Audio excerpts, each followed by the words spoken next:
Դու պիտի տաս քեզ կարևոր մի հարց. իրավունք ունես արդյոք տաս ինձ հարց, իրավունք ունես արդյոք գաս վրաս, աթոռիդ ուժն էլ փորձարկես վրաս, ամեն շնազգի գայլ չի համարվում, կատուն էլ երբեք առյուծ չի դառնում,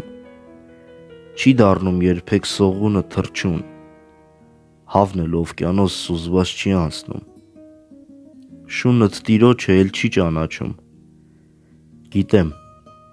որ դու դա լավ ես հասկանում, լավ պահած խոզն էլ ամենավերջում, թոնրի մեջ համով ուտեստ է դառնում։